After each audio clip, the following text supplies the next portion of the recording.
So let's talk about interest. Interest is identified as an APY or annual percentage yield. It's more commonly identified as an APR or annual percentage rate. An APY is usually on deposit accounts like your savings accounts and investment accounts. By definition, an APY or annual percentage yield is the real rate of return earned on an investment in 1 year. All right, so imagine you have a tree that grows money, right? The APY is like knowing how many leaves or dollars the tree will give you each year, considering how often it sprouts new leaves. The higher the APY, the more your money tree will grow. This includes when you regularly add to the tree or when the bank adds to the tree. An APY is usually on deposit accounts like your savings and investment accounts. There are some checking accounts that pay interest, but it's not very common. Now, the APR is what we see the most. APR, or annual percentage rate, simply put, is the cost to borrow money. So let's say your friend loans you $100. Then they say, hey, when you pay me back, you have to pay back 120. The cost to borrow that $100 was $20, right? Therefore, the APR on your $100 loan was 20%. APRs are usually on your credit products like loans or credit cards. Interest can either be simple or compounded. Simple interest is a quick and easy way of calculating the interest charge on a loan.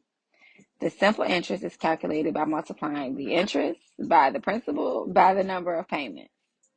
So here's an example of simple interest. Let's say you take out a 1-year loan to pay your college tuition. The loan amount is $18,000. The annual interest rate, or APR, on the loan is 6%, and the loan term is 3 years. Using the simple interest formula, we see that the amount that you pay in interest on your loan is $3,240. Therefore, the total amount of principal and interest paid back to the lender is $21,240. These are usually your car loans, mortgages, and small personal loans.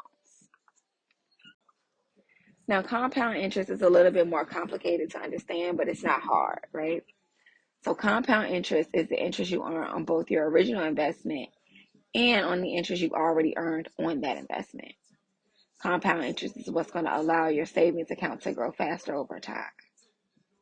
Now, in an account that pays compound interest, the return gets added to the original balance at the end of every compounding period, typically daily or monthly. Each time interest is calculated, it's added to the account and it results in a larger balance. Okay? So here's an example. If you put $10,000 in a savings account with a 4% APY that is compounded daily, you'd earn around $408 in that first year. Year two, you'd earn around $420, and so on and so forth. Until the end of 10 years, you've earned roughly $4,900 in interest. This principle of compound interest is commonly used on loans and lines of credit, credit cards, savings, and investment accounts.